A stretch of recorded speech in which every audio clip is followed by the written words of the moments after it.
Hey everyone, Stone Crypto here, bringing back to you some more rock-solid cryptocurrency content.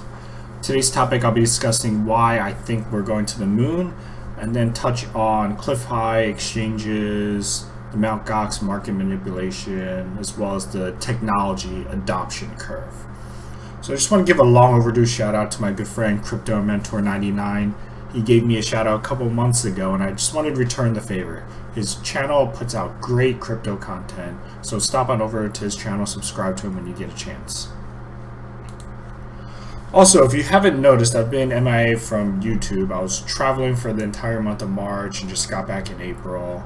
And if you've been following Digipulse in April, it had a crazy airdrop campaign that drew in about 26,000 members into the Telegram channel. And if you've been watching the price from March until roughly last week, it spiked from $1 all the way up to $6 last week. So it's been a busy April for me as well. So let's get started with Clif high. For those of you who are not familiar with Clif, I've been following him for a few years.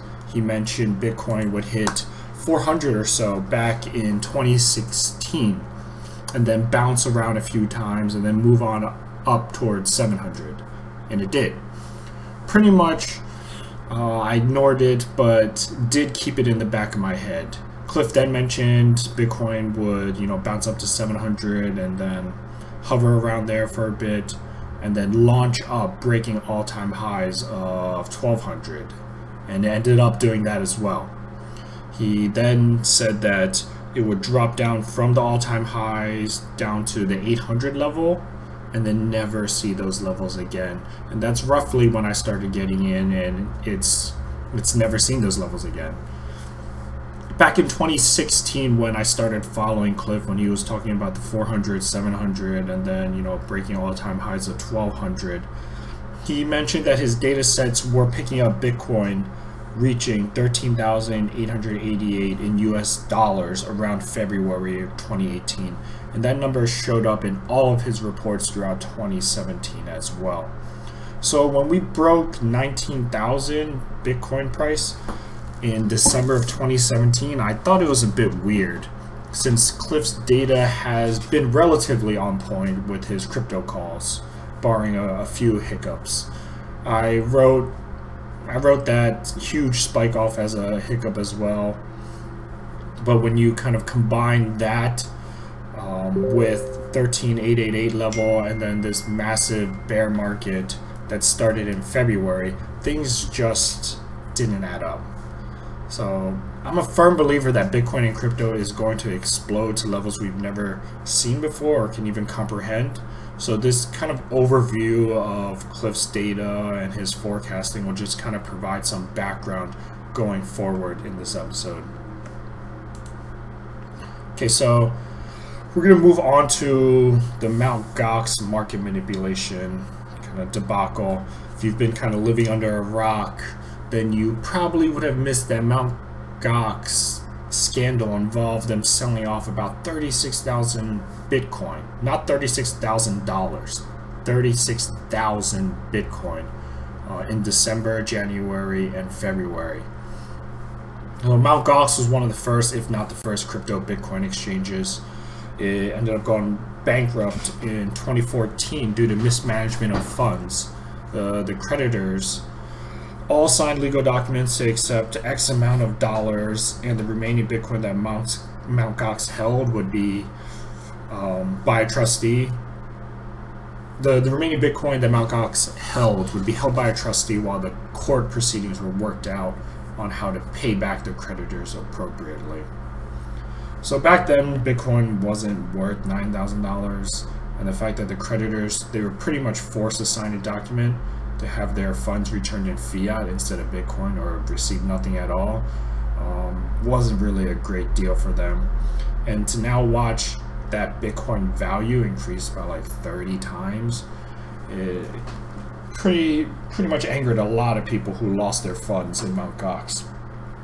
So that's kind of the Mt. Gox backdrop. Now onto the manipulation. So Mt. Gox holds roughly 160,000 Bitcoin, that's kind of the remaining Bitcoin that is left in their possession, and that is supposed to be used to distribute to the creditors, and is being managed by the trustee I mentioned earlier. And a trustee is basically the legal guardian of the coins, appointed by the court to protect the funds on behalf of the creditors. So the trustee is supposed to work on behalf of the creditors.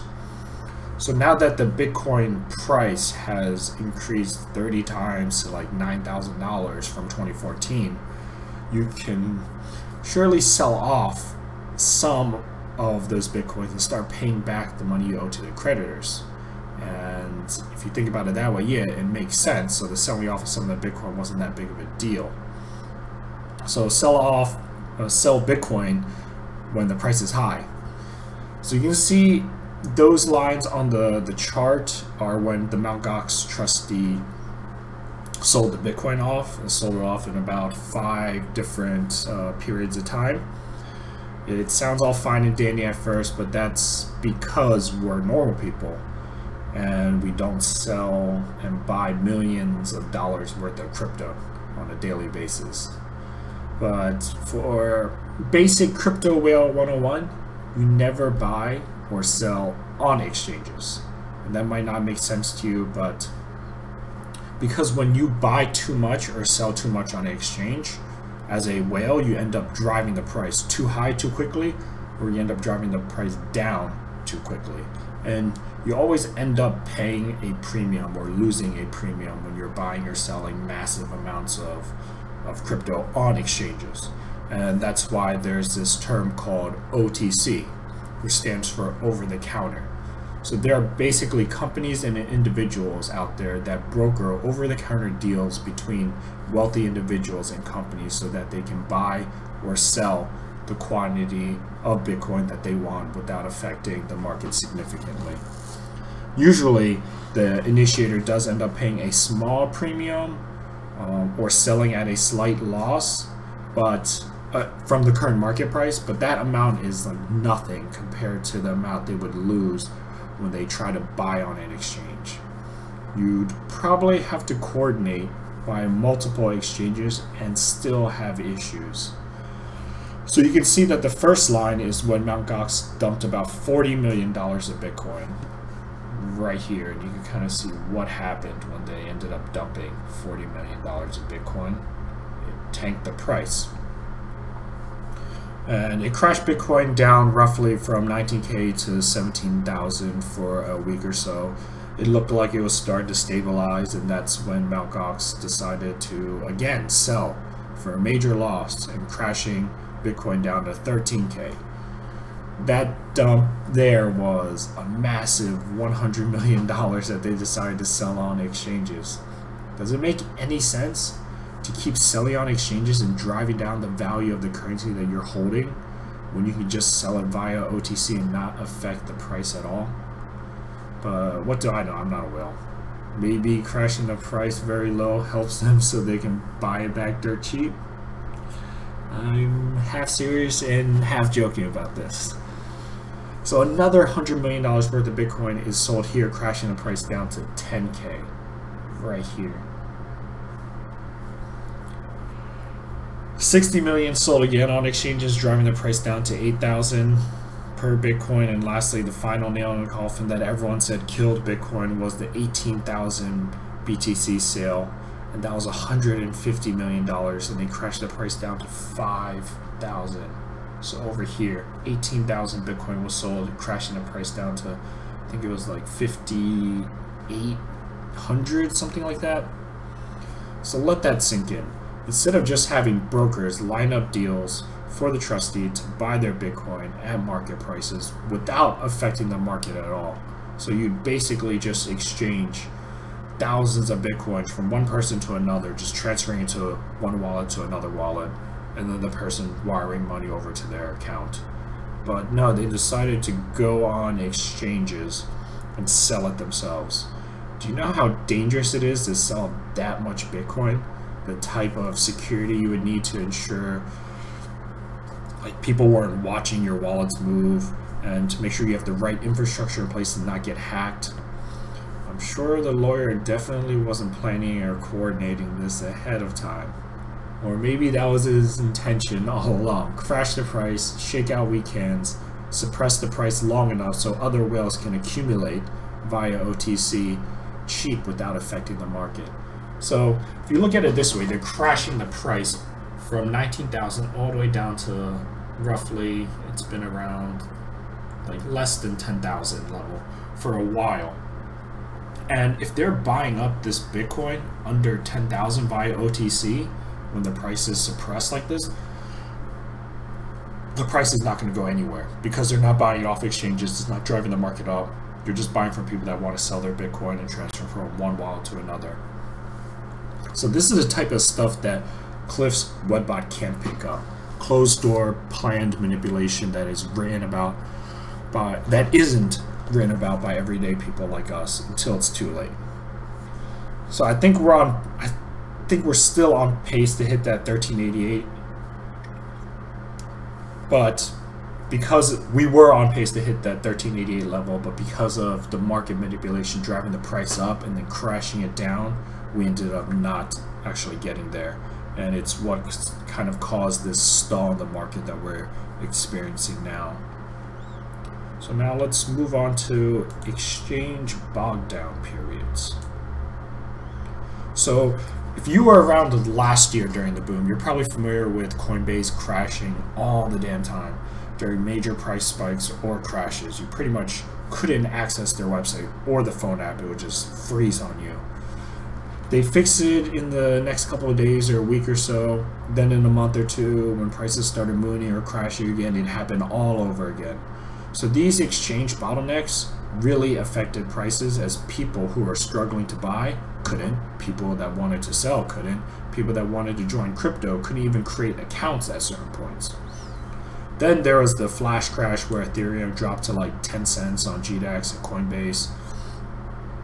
Bittrex temporarily halted trading in July. Coinbase halted trading in December.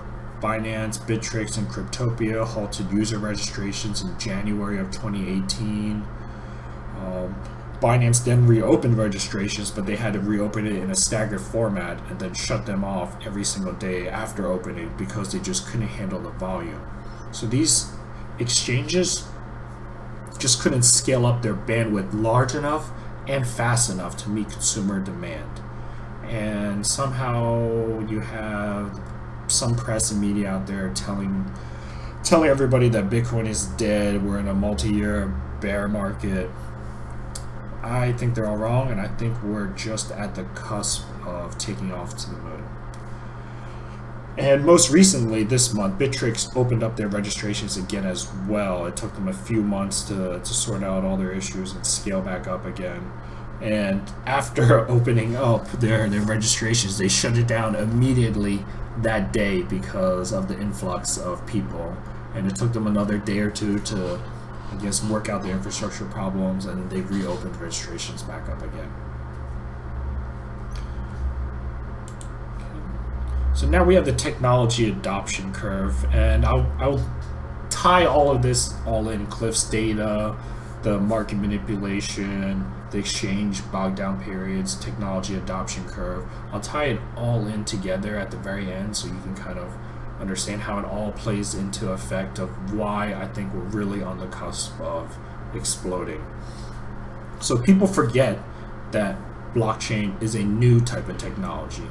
In the technology space, there's a well-known graph that depicts the technology adoption curve. I was part of, for the internet, the early majority. For cell phones, I was probably right around the early adopter area, or maybe even early majority area as well. And for smartphones, I was one of the late majority, unfortunately, because I love the Nokia brand too much. That was a mistake, staying with dying technology that, you know, couldn't innovate fast enough, because smartphones are pretty awesome. Anyway, there's many different guesses at what percentage of the population owns Bitcoin or crypto. Some say it's as low as 0.5%, and some say it's as high as 5% of Americans that own crypto. Either way, we're still early and this train has not even started yet. If we're in the 5%, we're probably right around this level. So the fact that people are saying that this new technology, blockchain, that all these different companies are starting to adopt, that Bitcoin pioneered, is pretty much the granddaddy of all blockchains and the most secure network in the world, is in a bubble. Crypto is in a bubble. Blockchain's in a bubble. The bubble is not even starting to inflate yet. So this is the last thing I'll be covering before I wrap things up. It's the civil resistance movement, or the non-violent movement. And according to researchers from Columbia University, they say that any non-violent movement that hits a threshold of 3.5% greater of the population, it reaches a level that even governments can no longer control and suppress. And you saw the numbers earlier. Let me see if I can show you actual documents. So over here you can see Coinbase is reimbursing losses for the Ethereum flash crash when it crashed down to 10 cents. This is when Bittrex got overwhelmed back in, I believe it was like July of 2017, and they had to halt trading because there was just too much volume going on. Coinbase halts trading in December of 2017. This is the spike up to 19,000. Which crashed Coinbase. I'm sure a lot of you guys remember that as well. In January, Bitfinex, Binance, Bittrex, Cryptopia all say no to new users. Bittrex reopens their user registrations April 11th, and then closes it again after a wave of signups. Okay, roughly 5% of Americans own Bitcoin. 60% of Americans have heard of Bitcoin.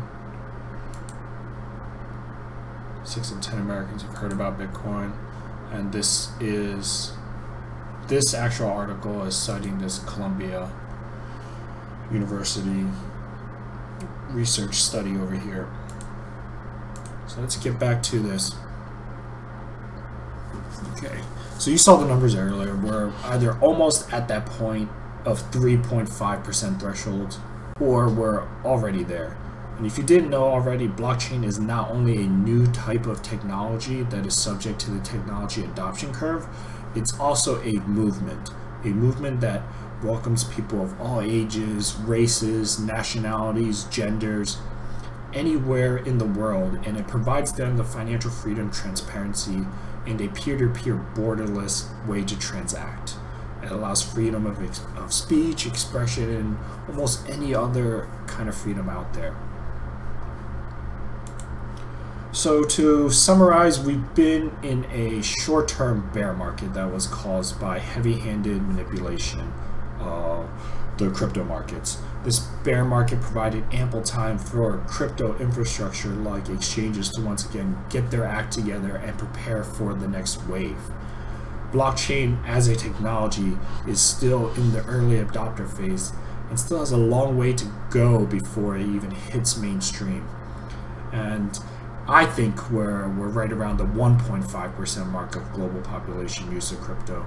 But even at 5%, we're right at that key threshold where we become an unstoppable movement. So all in all, I think we're going to the moon, guys. It's probably starting soon. The infrastructure is all set up. And I'd say May is going to be a beautiful month. So that's it for this episode from Stone Crypto. If you like this episode, feel free to subscribe and follow us for updates, and we'll catch you guys next time.